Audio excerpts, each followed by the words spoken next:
কিছুক্ষণ আগে মানে টাকা মানে সিন্ধুক থেকে 10টি সিন্ধুক এবং একটি ট্রাঙ্ক থেকে আসলে 29 বস্তা টাকা এখানে মানে গণনার কাজ চলছে। পাগলা মসজিদের দোতলার মেঝেতে আপনার এই রূপালী ব্যাংকের 80 জন কর্মকর্তা কর্মচারী এবং 2 শতাধিক এই পাগলা মসজিদ এবং মাদ্রাসার শিক্ষার্থী এবং শিক্ষক এই গণনার কাজে অংশ নিচ্ছে। আমি মানে আপনাদেরকে যেটা জানাতে চাই যে 3 মাস 27 দিন পর গত 17 আগস্ট কিন্তু এই দান বাক্সগুলা খোলা হয়েছিল। তখন পাওয়া গিয়েছিল আপনার এই 7,22,29,000 টাকা।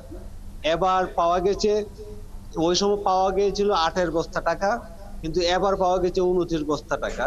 এতে ধারণা করা হচ্ছে যে গত 3 মাস আগের চেয়ে এবার মানে এই দান বাক্সে টাকার পরিমাণ বাড়বে।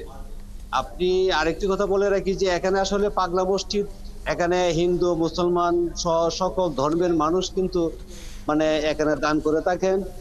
এখানে একটি প্রবাদ আছে যে এই মসজিদে দান করলে মানুষের মনোবাসনা পূর্ণ হয়, যে কারণে দেশ এবং দেশের বাহির থেকেও কিন্তু লোকজন এখানে দান করে থাকেন। অনেকে প্রকাশ্যে করেন, আবার অনেকে গোপনে কিন্তু দান করে থাকেন। এখানে শুধু টাকা না, বৈদেশিক মুদ্রা এবং স্বর্ণ অলংকার সহ বিভিন্ন কিছু এখানে কিন্তু মানে দান করে থাকেন।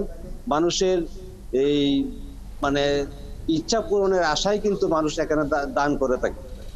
এখানে আসলে মানে দান বাক্স খোলার সময় কিশোরগঞ্জের জেলা প্রশাসক ফৌজিয়া খান এবং কিশোরগঞ্জের পুলিশ সুপার মোহাম্মদ তাহের, হাসান আপনাকে চৌধুরী ধন্যবাদ। আপনি খবর রাখতে থাকুন, পরবর্তীতে আবারও আপনার কাছ থেকে সেখানকার খবর জেনে নেব। দর্শক, কিশোরগঞ্জের পাগলা মসজিদের দান বাক্স খোলা হয়েছে আজ, সেখানে চলছে টাকা গণনা, সেই খবর জানাচ্ছিলেন আমাদের সহকর্মী।